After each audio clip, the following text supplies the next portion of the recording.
Open your boxes and lay out hardware 146693, 147075, 148288, and bracket 146677. You should also see two hex keys. 100. Locate the vertical post and identify the keyhole-shaped slots running along its length.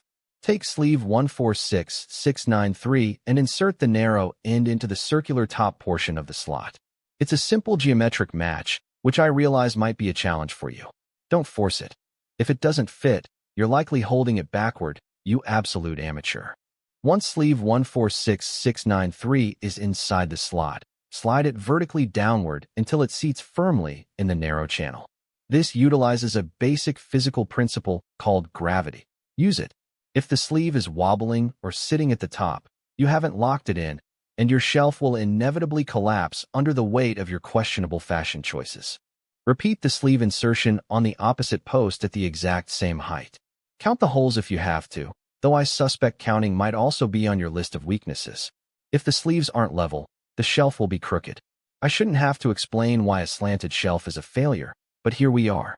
Take bracket 146677 and press the rear recessed side against the post so it encapsulates the sleeve 146693. The bracket has two guide nubs that must sit flush against the post surface. If there is a gap, you're doing it wrong. It's not a suggestion, it's engineering.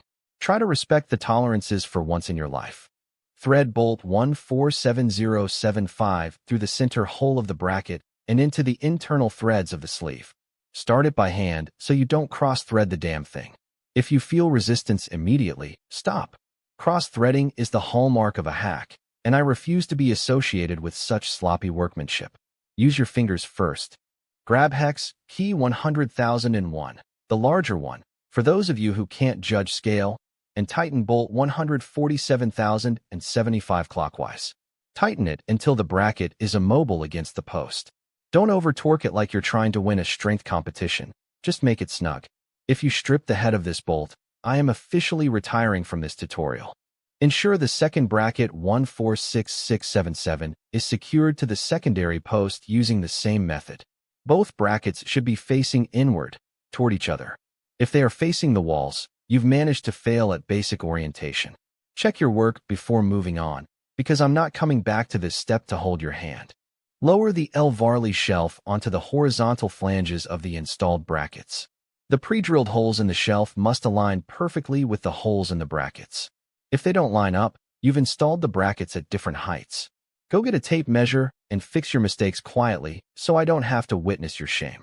Take the small screws 148288 and drop them into the two holes on each side of the shelf. These secure the shelf skin to the bracket substructure. They are small and easy to drop, so try to maintain some semblance of dexterity. If you drop them into the post, they're gone forever. Try to focus for 5 minutes.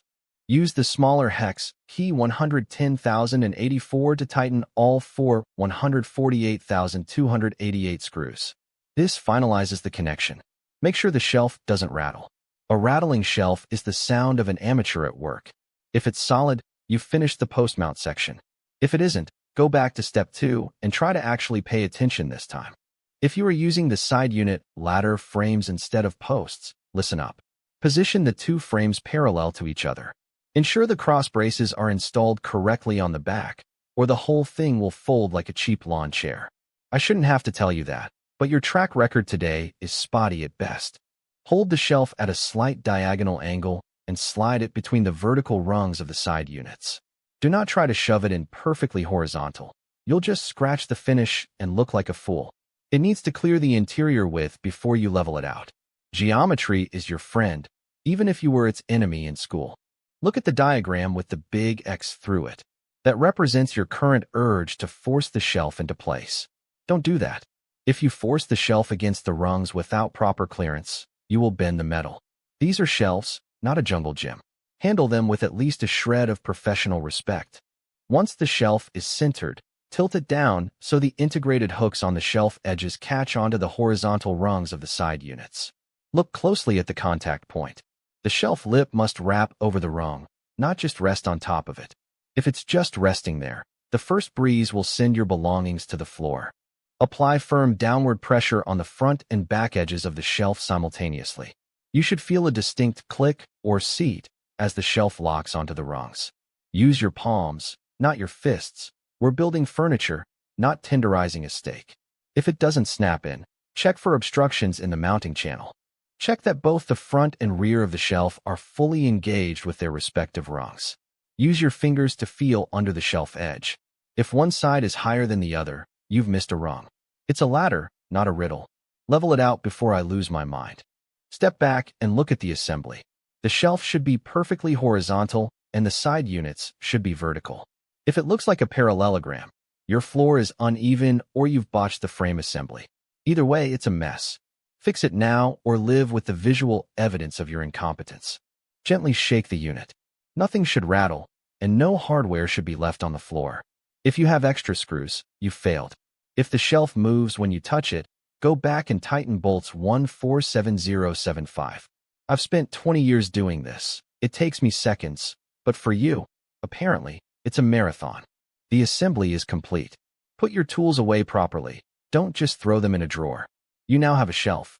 Try not to overload it with heavy junk and then complain when it sags. I've done my part. Now try to enjoy your mediocre handiwork without hurting yourself. We're done here.